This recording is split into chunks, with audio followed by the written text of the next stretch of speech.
আসল কোরবানিটা হচ্ছে আল্লাহ সন্তুষ্টির জন্য, মেইন যেটা আল্লাহ সন্তুষ্টির জন্য আপনি যেইটাই করবেন সেটাই কোরবানি। সেটা আপনার পশু কোরবানি হয়, অনেক ক্ষেত্রে অনেকে অনেক কিছু ত্যাগ করে, ওইগুলো নিয়ে আর কি কোরবানি। আমাদের বাংলাদেশে তো বিভিন্ন কোরবানির ব্যাপারে বা বিভিন্ন অপপ্রচার দেখা যায়। সেক্ষেত্রে আমি আসলে বলতে চাই যে আসলে কোরবানিটা একমাত্র আল্লাহর সন্তুষ্টির জন্যই করা উচিত। আগামীতে কিরকম বাংলাদেশ চান? আগামীতে 16 বছর যে এরকম স্বৈরাচার ছিল, আগামীটা চাই এরকম স্বৈরাচার যাতে না ফিরে আসুক, যে এই দলেরই হোক। ইউনূস সাহেবকে বলবো যে আপনি নিজে দেশের জন্য, দেশের স্বার্থে, দেশের চিন্তা করে কাজ করবেন, অন্য কারো কথায় কোনো কান দিবেন না।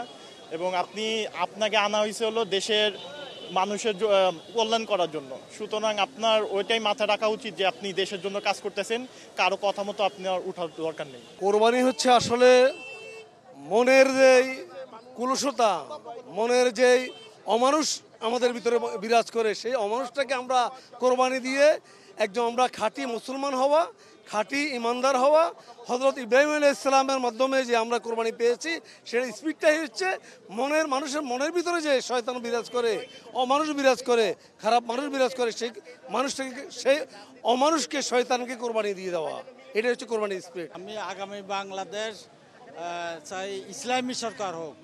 এই দেশে আমরা বিএনপি, আওয়ামী লীগ, জাতীয় পার্টি দেখেছি। আগামী নির্বাচন দুর্নীতিমুক্ত চাই সরকার।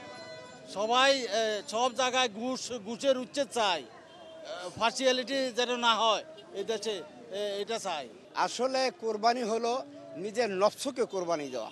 আল্লাহ পাক সুবহানাহু ওয়া তাআলা আমাদের ইব্রাহিম আলাইহিস সালামের মাধ্যমে আমাদের কোরবানি প্রবর্তন করেছেন। আমরা সেই কোরবানি করে নিজের নফসকে কোরবানি দেওয়ার জন্য, যাতে করে আমাদের মধ্যে হিংসা, বিদ্বেষ, হানাহানি, কাটাকাটি না থাকে, ঐক্যবদ্ধভাবে যেন সারা বিশ্বের মুসলিম ঐক্যবদ্ধভাবে আমরা আপন হিসাবে একটা নীতির উপর, একটা সোপানের উপর এই কোরআনকে ধরে থাকতে পারি, সেই শিক্ষাই আমাদের কোরবানি দিচ্ছে।